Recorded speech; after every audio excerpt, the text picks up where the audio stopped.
আজকে আলোচনা করব আপনার মীন রাশি নিয়ে। মীন রাশির এই অগস্ট মাসটা কেমন যাবে। আপনার রাশিতেই শনি মহারাজ বক্রী হয়ে রয়েছে 27 তারিখ। কম বেশি 138 দিন বক্রী অবস্থায় আপনার রাশিতে থাকবে। কিছু হলে সাড়ে প্রভাব কিন্তু আপনার রাশির উপরে কমবে, এটা গুড নিউজ। আদার্স আর ক্ষেত্রগুলো কি এফেক্ট দেবে আপনার, অর্থাৎ বিগত যে মাসগুলো জুন মাস জুলাই মাস আপনার হয়তো অনেক ভালো মন্দ মিশিয়ে গেছে, অনেক ভালো কিছু উপভোগ করেছেন আপনি, বা অনেক নেগেটিভ পরিস্থিতির সম্মুখীন আপনি হয়েছেন। এই মাসটার আপনার কেমন যাবে? শরীর স্বাস্থ্য আগের চেয়ে বেটার হবে? তাহলে কি আপনার ডেভেলপ হচ্ছে? তাহলে কি আপনি উন্নতির পথ খুঁজছেন? তাহলে কি আপনার উন্নতি হবে? আপনি স্টুডেন্ট হন বা আপনি চাকরি করুন বা আপনি ব্যবসা বা প্রফেশনে আছেন, আপনার ডেভেলপটা কেমন আসছে? বা নতুন কাছে আপনার সম্পর্ক তৈরি হবে, প্রেম তৈরি হবে, সেই প্রেমটা আপনার ভালো হবে না মন্দ হবে? তার জন্য কি করতে হবে? অবশ্যই প্রোগ্রামটা উইদাউট স্কিপ আপনাকে শুনতে হবে। সারা মাসের বাস্তবিক রূপটা আপনি পেয়ে যাবেন। চলুন তাহলে আলোচনা করি একবার শরীর স্বাস্থ্য আপনার কেরিয়ার পর্যন্ত, সাথে আপনার স্টুডেন্ট লাইফ, সন্তান, দাম্পত্য লাইফ সবটাই আমরা আলোচনা।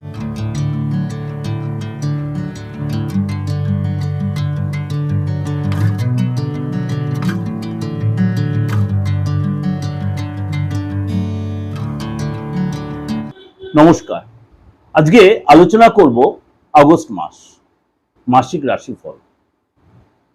আগস্ট মাসটা হচ্ছে এই বছরে অষ্টম মাস 2026 এ।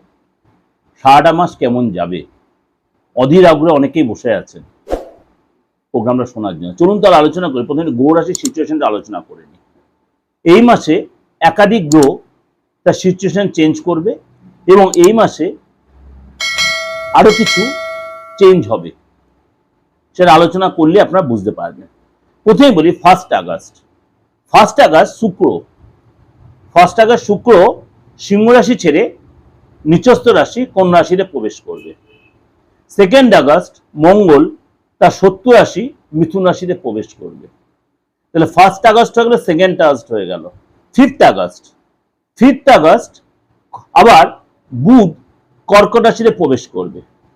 5 আগস্ট বুধ কর্কট রাশিতে প্রবেশ করবে এবং 12 আগস্ট, এইটা হচ্ছে ভাইটাল জিনিস, 12 আগস্ট সূর্যগ্রহণ হবে। আপনারা অনেকেই একটু স্টপ করে গেলেন। 12 আগস্ট সূর্যগ্রহণের পূর্ণ সূর্যগ্রহণ, কিন্তু এটা ভারতবর্ষে দৃশ্যমান নয়, সুতরাং ভারতবর্ষের সূতক কালও হবে না। সুতরাং কিন্তু কিছু নিয়ম কানুন আমরা মানবো, এখানে ধৈর্য রাখবো, পেশেন্স রাখবো, কথাবার্তা কন্ট্রোল রাখবো। 17 আগস্ট সূর্য তার নিজ রাশি সিংহ রাশিতে প্রবেশ করবে, নিজ রাশি সিংহ রাশিতে প্রবেশ করবে। এরপরও পরিবর্তন। 22 আগস্ট আবার বুধ কর্কট রাশি ছেড়ে সিংহ রাশিতে প্রবেশ করবে। তাহলে একাধিক এই যে গ্রহের সিচুয়েশন চেঞ্জ হলো, আপনার ক্ষেত্রে কি এফেক্ট হবে সেটাই আমাদের আলোচনার বিষয়বস্তু। কেননা কিছু রাশি যথেষ্ট ভালো যাবে। সামান্য ধরুন মেষ রাশি, সিংহ রাশি, কন্যা রাশি, তুলা রাশি, ধনু রাশি, এসব রাশি লোকেদের হয়তো কিছু কিছু ক্ষেত্রে ভালো যাবে, কিছু কিছু ক্ষেত্রে আপনাকে একটু সতর্ক থাকতে হবে। আবার আপনার বৃষ রাশি, বৃশ্চিক রাশি, মকর রাশি, বৃশ্চিক রাশি, মকর রাশি আর্থিক দিকে অন্তত আপনাকে বা লেনদেনের ব্যাপারে আপনাকে অন্তত একটু সতর্ক এবং একটু সাবধানতা মেনটেন করতে হবে।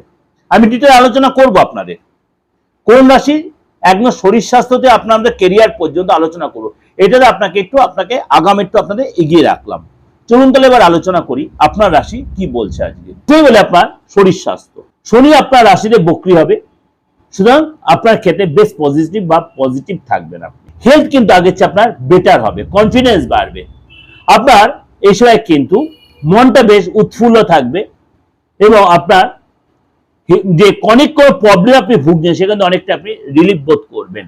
কিন্তু আপনি অবশ্যই কোনো প্রবলেম ফেস করে হেলথ নিয়ে ডাক্তার শরণাপন্ন হবেন, প্রপার ট্রিটমেন্ট করবেন, দেখবেন বেশ তরতাজা একদম চাঙ্গা থাকবেন। সামাজিক সিচুয়েশনটা বলি, আপনার কিন্তু এই সময় কাজে যে বাধা পড়ছিল, আপনি যেটা সামাজিক কোনো কাজের মধ্যে জড়িত ছিলেন, যে বাধা আপনার কাটবে, বাদ বিবাদে অশান্তি মেন্টালিটিটা কাটবে, আপনি একদম পুরো কুল ব্রেনের হয়ে যাবেন। কোথাও ঘুরতে, বন্ধু বান্ধব নতুন তৈরি হবে, নতুন কারোর সাথে রিলেশন তৈরি হবে, তার সাথে অনেকটা সময় কাটাবেন এবং বেশ একটা ফ্রেশ মুডে আপনি কিন্তু থাকবেন এই মাসটা। আর্থিক জায়গাটা বলি, আপনি কিন্তু আর্থিক জায়গাটা কিন্তু একটু আপনাকে সতর্ক হতে, কারণ আপনার দ্বিতীয় পতি হচ্ছে মঙ্গল। আপনার দ্বিতীয় পতি হচ্ছে মঙ্গল, কোথায় যাচ্ছে? আপনার 4th হাউসে, অর্থাৎ আপনার যাচ্ছে মিথুন রাশি। কবে যাচ্ছে? 2 আগস্ট। সুতরাং সারাটা মাস আপনার ভালো মন্দ মিশে, এই ভালো তো এই মন্দ, আপনাকে কিন্তু সেই বুঝে স্টেপ নিতে হয়, প্রচুর পরিশ্রম করতে হয়। পরিশ্রমের ফল পেতে গেলে আপনাকে কিন্তু লেথার্জি দেখালে চলবে না, তাহলে কিন্তু অর্থ আসবে। মার্কেটে যে অর্থ পড়েছিল সেই অর্থ পাওয়ার জন্য কিন্তু আপনাকে অনেক বেশি নিজেকে সিনসিয়ার হতে হবে, মার্কেটে বেরোতে হবে, আপনাকে অ্যাড দিতে হবে। তাহলে খরচা করলে আপনি যে পরিশ্রম করে আপনি কিন্তু অর্থ দেখতে পাবেন, এবং সেভিংস করতে হবে।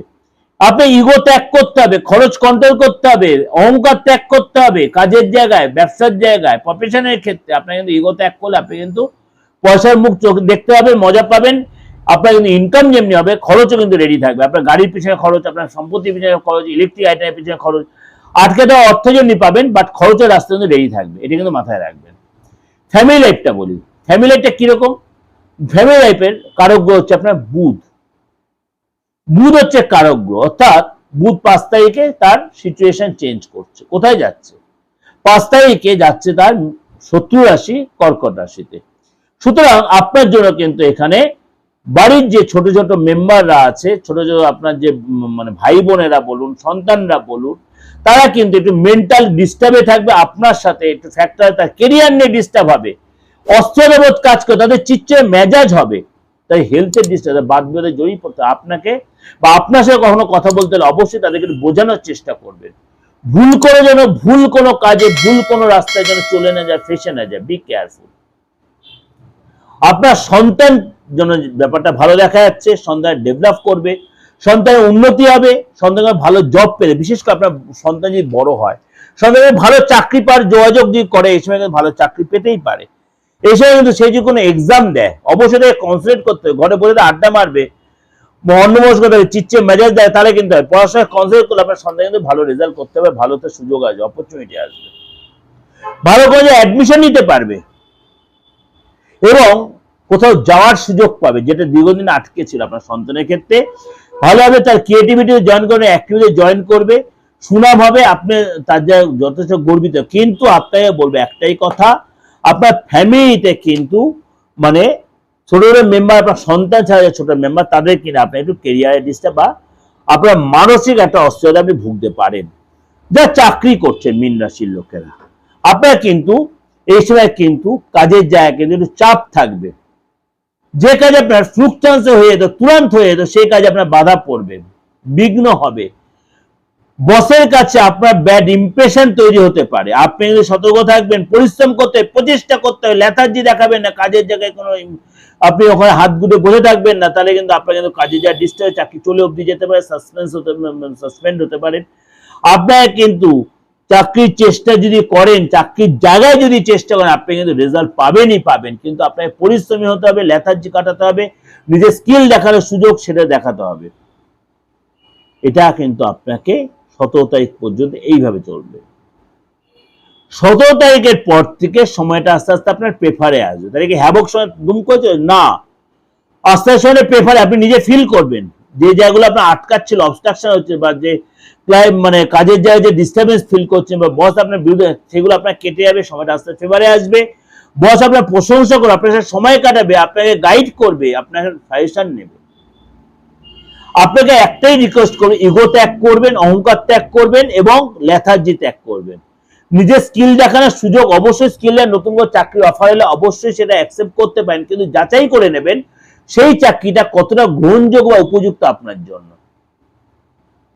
যদি আপনি ব্যবসা করে থাকেন, ব্যবসায় আপনার কিন্তু দেবগুরু বৃহস্পতি অস্ত থাকার কারণে, যদি মিডিল অফ মান্থ দেবগুরু বৃহস্পতি অস্ত থেকে আবার উদয় হবে, সারাটা মাস আপনার কিন্তু ভালো মন্দ মিশিয়ে যাবে।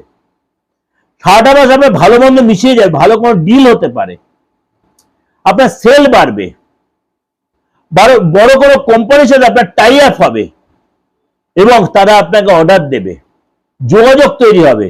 আপনাকে কিন্তু তার জন্য কি করতে, ঘরে বসে নাকে তেল দিয়ে ঘুমালে হবে না, আপনাকে প্রচুর লেবরিয়াস হতে হবে, লেবার দিতে হবে, পরিশ্রম করতে হবে, কাস্টমারদের সাথে কথা বলতে হবে, স্টাফেদের সাথে কথা বলতে হবে, তাদের প্রবলেমটা শুনতে হবে, তাদের যে প্রবলেম সেটা মিটিয়ে দেওয়ার চেষ্টা করতে হবে।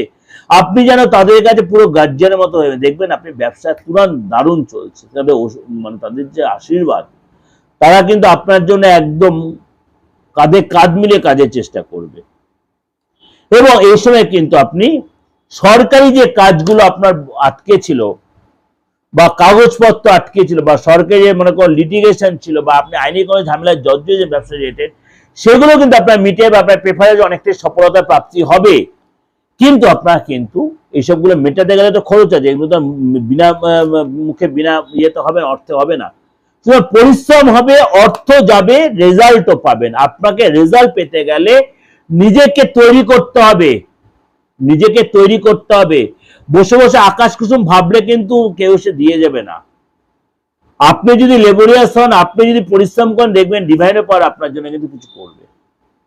দাম্পত্য লাইফটা আলোচনা করি।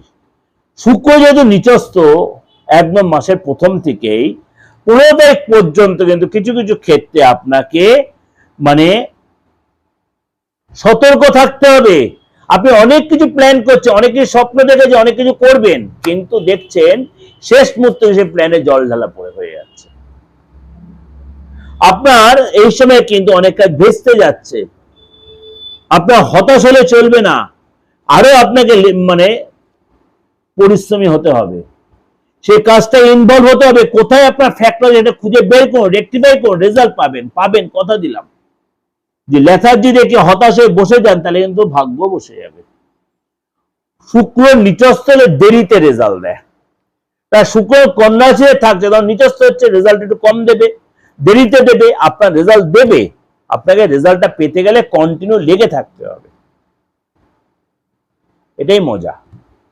অ্যাস্ট্রোলজিতে প্রেডিকশন করতে গেলে, দেখতে গেলে এই জিনিসগুলো, ছোট ছোট টিপস গুলো মনে রাখবেন, আপনি উপকৃত হবে। আপনিও যদি কোনো অ্যাস্ট্রোলজি করেন, অ্যাস্ট্রোলজার হন, যদি কাউকে ঠকে আপনার ভুলভাল কথা বলতে হবে না, লোককে আপনি ইমপ্রেস করতে পারবেন, এটা মাথায় রাখবেন। সুতরাং 1 থেকে 15 তারিখ শুক্রের নিচস্থ থাকার কারণে আপনাকে দাম্পত্য লাইফে আপনাকে একটু সতর্ক থাকতে হবে। বাদ বিবাদ, অশান্তি, তর্ক বিতর্ক, অ্যাডজাস্টমেন্ট হবে, এগুলো আপনার, কিন্তু আপনাকে নিজেকে স্যাক্রিফাইস অ্যাডজাস্টেবল হতে হবে। 15 তারিখের পর থেকে আপনার পার্টনারের কাছে কোনো গুড নিউজ পাবেন, আটকে দেওয়া কাজ, ডিলে হয়ে যাওয়া কাজ কমপ্লিট হবে, বাদ বিবাদ গুলো এড়িয়ে যেতে পারবেন, এবং বাদ বিবাদ যেগুলো হতো সেগুলো মিটে যাবে, উভয়ের মধ্যে বন্ডিং তৈরি হবে, এবং আপনারা কিন্তু এই সময় নিজেরা কিছু ব্যবসা বা নিজেরা কিছু শুরু করতে পারেন। সেটা আপনাদের জন্য যথেষ্ট লাভদায়ক, যথেষ্ট উন্নতিদায়কও হবে। কিন্তু কারোর সাথে কনসাল্ট করে নেবেন, হট করে কোনো জায়গায় ইনভেস্ট করতে হয়, কারোর সাথে কনসাল্ট ইনভেস্ট করে দেখুন আপনার ব্যক্তিগত হরস্কোপে এমন কোনো দশা চলছে বা হাতটা সেবন দিচ্ছে না, তার দুম করে লস হয়ে যাবে। Be careful for this. সুতরাং আপনাকে এরকম করে রিস্ক নিয়ে কোনো কাজ করতে হলে অবশ্যই আপনার ব্যক্তিগত হরস্কোপটা দেখান, হাতটা দেখান, ফেসটা দেখান, দেখবেন আপনি সে তার থেকে প্রপার গাইড এবং প্রপার রেক্টিফিকেশন আপনি করে নিলে আপনি এগোতে পারবেন। যদি প্রার্থনা প্রয়োজন অবশ্যই যোগাযোগ করে নেবেন। আপনার 2টো লোক বা 3টে লোক সবসময় আপনার বন্ধু থাকা দরকার জীবনে। একটা হচ্ছে ভালো ডক্টর, ভালো অ্যাস্ট্রোলজার, আর ভালো লয়ার। এই 3টে লোক যে আপনার জীবনে বন্ধু থাকে, আপনার কাউকে না থাকলেও চলবে। আপনি যে প্রবলেম ফেস করছেন, নির্দ্বিধায় কারোর সাথে কনসাল্ট করুন, সে আপনার প্রপার গাইড করবে। যদি মনে হয় প্রার্থনার কাছে আসবেন, আপনার ডেট অফ বার্থ নেই, আপনি হাতটা দেখান, ফেসটা রিড করুন, আপনি গাইডটা পাবেন।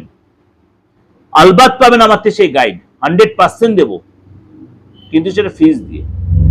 যদি কোনো প্রতিকারের প্রয়োজন আমি অবশ্যই বলবো, সেটা আপনি ক্যারি করলে অবশ্যই সেটা আপনি রেজাল্টও পাবেন, কথা দিলাম, রেজাল্ট পাবেন। কারোর আগে কারোর পরে, কিন্তু রেজাল্ট পাবেন।